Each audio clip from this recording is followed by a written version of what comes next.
I don't know what data you're talking about. The number of weapons that have been seized, the number of cases that are being prosecuted. We keep track of how many weapons have been seized that are trafficked, and I'm waiting from your department over a year to get that data. To the extent there's data that we're Will required you send it? to Okay, next point. Okay. I got like 5 points. I only get 5 minutes. Next point, community violence intervention grants. You are slashing these community violence intervention grants. They work. We know they work. One of them was to New York for $4.2 million, slashed. It prevents youth violence. These are programs that are working. Did you analyze whether this program was working before you slashed the funding? Yes, there's still a ton of funding for those programs. Not the ones in New York. You just deleted them. Delete.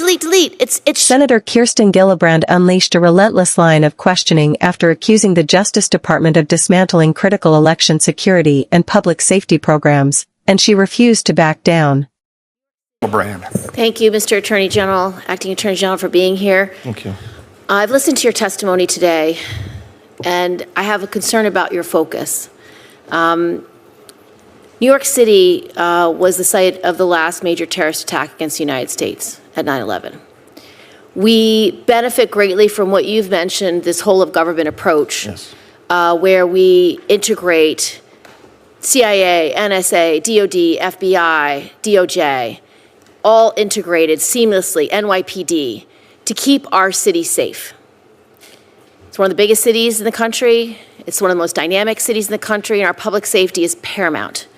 But I've looked at your record, and I am deeply concerned that you are not using this whole of government approach, because I see you slashing programs left and right that we know work for all sorts of things, from drugs to gun trafficking to community policing to cops program, slashing so many programs that I know work. So I want to take you through them and hear from you why your focus isn't where New York City and the state and the country need you to be, which is our public safety.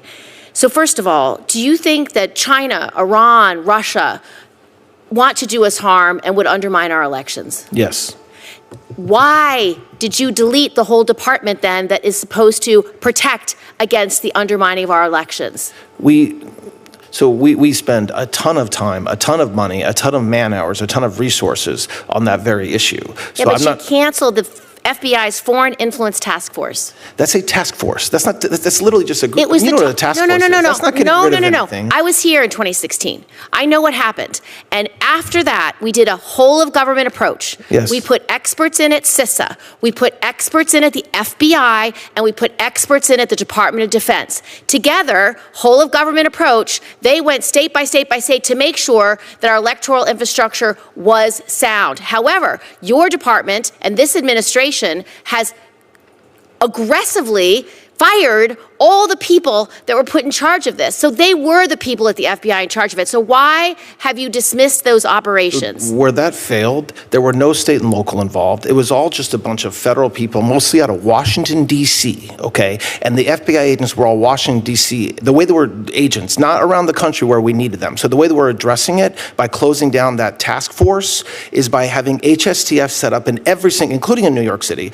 Every single agency, every single state now has a HSTF, and that is one of their main focuses. And it does work with state and local. I want a complete report on this, because I don't have confidence that you are doing what needs to be done, because if all the 300, 400 expert people that were in our previous administrations, multiple administrations, Democrat and Republican administrations, if none of them are good and you're starting over from scratch, that doesn't sound like the recipe for success. I didn't say none of them were good. That's not what I said. Well, they've all been dismissed and they've all been fired in all three areas. That's not true. They have not all been dismissed. We fired the people from DOD, we fired the people from CISA, we fired the people at the FBI. They were all dismissed. They were not all dismissed. Many of them are still here. Ask for a briefing, look into it, and give a report to this committee, because I'm telling you, if you agree that our adversaries do not have our goodness in mind, they don't have our protected elections in mind, yes, I need laser-like focus on solving this problem. You're getting laser-like focus. All right, I'd like a report on that. Second issue, gun trafficking. We have been working so hard as a federal government to stop the flow of illicit guns into our communities, where someone can sell guns out of the backs of their trucks from some criminal gun dealer who's trying to get these guns into the hands of criminals. And we're supposed to get data every year so we can show that our gun trafficking laws are working. These new enhanced laws where police officers can now go cross state lines to do their investigation. Why are you not giving me the data about gun trafficking? I need to know if it's working. I need to know if these cases are being prosecuted. And I can't even get data out of your department. Well, the cases are being prosecuted. We did. Will you give me the data so I can assess it? I don't know what data you're talking Just about. the number of weapons that have been seized, the number of cases that are being prosecuted. We keep track of how many weapons have been seized that are trafficked, and I'm waiting from your department over a year to get that data. To the extent there's data that we're Will required you send it? no, Okay, next point. Okay. I got like 5 points. I only get 5 minutes. Next point, community violence intervention grants. You are slashing these community violence intervention grants. They work. We know they work. One of them was to New York for $4.2 million, slashed. It prevents youth violence. These are programs that are working. Did you analyze whether this program was working before you slashed the funding? Yes, there's still a ton of funding for those programs. Not the ones in New York. You just deleted them. Delete. It's shocking. It wasn't delete. That okay, is well, absolutely 4.2 was deleted for the Local Initiative Support Corporation that funds. It's not a deletion. It's just that we're not seeking funding for it through this exact No, process. I'm seeking funding for it. I've asked for the money, and we've gotten grants for this, and you've just suspended this grant program. I'm happy to work with you to make sure we're spending the grant money in the right way. I don't have any more time, but there's a community-oriented policing grant cuts as well, the COPS funds. This is something our police officers and our community policing development micro grants, they benefit from it. De-escalation training grants, programs that work. Our police officers need it. And then drugs. We have an anti-heroin and methamphetamine task force, and we need to be funded, and it's not being funded. So It is being funded, absolutely. There's a different amount of funding, but it is being funded. No, you've eliminated funding for both the anti-heroin, anti-methamphetamine task force. So I'm sorry. Which is the task force that stops the trafficking of heroin, fentanyl, and the very long word I can't pronounce. I mean, Senator, there's nothing more important to President Trump and to this Department of Justice than combating the illegal flow of narcotics. So to the extent that there is a particular funding revenue stream that is not being funded the same way, I commit to you that it is of the highest priority to combat drug trafficking. Last is the Public Safety Officer Benefit Program. You say, we just had Police Week, you say you stand with law enforcement. When you do not support this program and when these funds are not getting back to the loved ones who have lost their police officer loved one, it is not right. I need you to focus on this. I need you to get this right.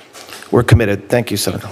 This hearing quickly turned into one of the sharpest confrontations over public safety priorities and federal oversight. Senator Kirsten Gillibrand aggressively challenged Acting Attorney General Emil Bove over what she described as a dangerous rollback of programs designed to protect elections, combat gun trafficking, support community policing, and fight drug crimes.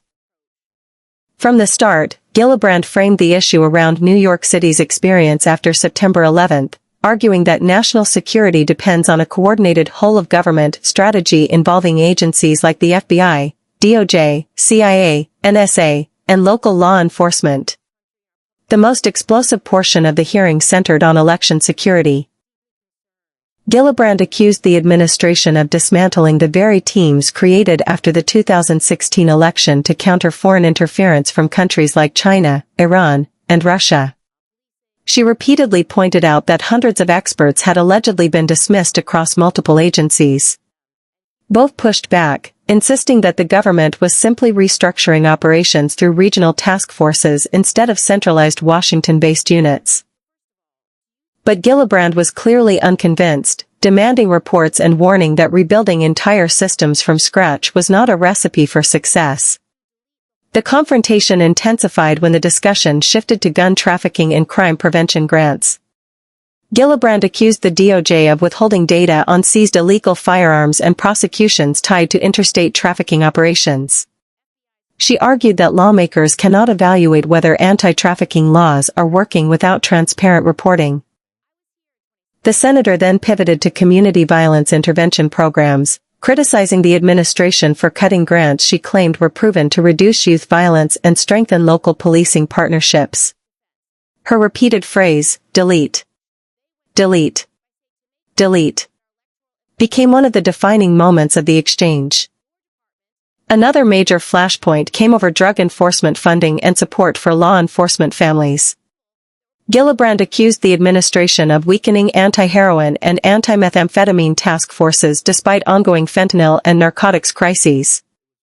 She also raised concerns about delays and funding issues tied to the Public Safety Officers Benefits Program, which supports the families of fallen officers. Throughout the hearing, Bove attempted to reassure the committee that combating drug trafficking and supporting police remained top priorities, but Gillibrand continuously interrupted to demand direct answers and concrete commitments.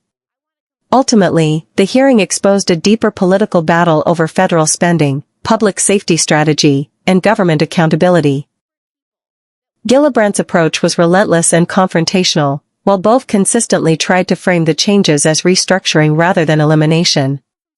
The exchange captured a broader national debate, whether cutting or reorganizing federal programs strengthens government efficiency or dangerously weakens systems that protect elections, reduce violence, and support law enforcement.